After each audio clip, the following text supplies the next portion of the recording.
আসসালামু আলাইকুম ওয়া রাহমাতুল্লাহ। আজকে আমরা জানব দোয়া কবুলের বিশেষ মুহূর্তগুলো।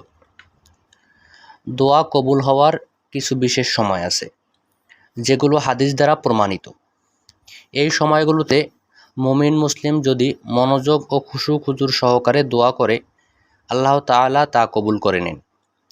নিচে দোয়া কবুলের 12টি বিশেষ সময় উল্লেখ করা হলো। 1. তাহাজ্জুদ নামাজের সময়, রাতের শেষ তৃতীয়াংশে।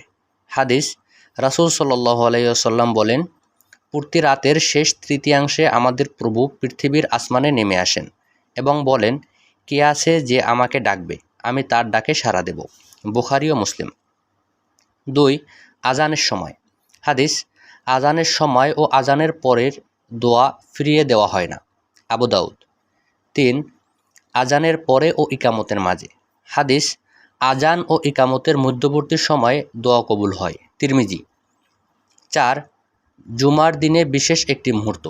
হাদিস, জুমার দিনে এমন একটি ঘণ্টা আছে যে মুসলিম তখন দাঁড়িয়ে সালাত পড়া অবস্থায় আল্লাহর কাছে কিছু চায়, আল্লাহ তা তাকে অবশ্যই দেন। বুখারী ও মুসলিম। অনেকে বলেন এই সময়টা হচ্ছে আসরের পরে মাগরিবের আগে। 5. বৃষ্টি বর্ষণের সময়। হাদিস, দোয়া কবুল হওয়ার 3টি সময়: বৃষ্টির সময়, যুদ্ধক্ষেত্রে এবং আজানের সময়। আবু দাউদ। 6. সফরের সময়। হাদিস, 3 জনের দোয়া ফিরিয়ে দেওয়া হয় না: রোজাদারের ইফতারের সময়, ন্যায়পরায়ণ শাসকের, আর মজলুমের দোয়া এবং মুসাফিরের দোয়া। তিরমিজি। 7. মজলুমের দোয়া, অত্যাচারিত ব্যক্তির দোয়া। হাদিস, মজলুমের দোয়া ও আল্লাহর মাঝে কোনো পর্দা থাকে না। বুখারী। 8. রোজাদারের ইফতারের সময়। হাদিস, রোজাদারের ইফতারের সময়ের দোয়া কখনো প্রত্যাখ্যান হয় না। ইবনে মাজাহ।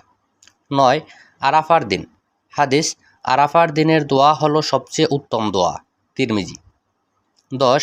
কাবা শরীফে দোয়া করা। হজ কিংবা ওমরায় গিয়ে কাবা শরীফের সামনে দাঁড়িয়ে বা তাওয়াফের সময় দোয়া কবুল হয়। 11. সিজদার সময়। হাদিস, সিজদার সময় বান্দা তার প্রভুর সবচেয়ে নিকটে থাকে, সুতরাং তখন বেশি বেশি দোয়া করো। মুসলিম। 12. কোরআন খতমের সময়।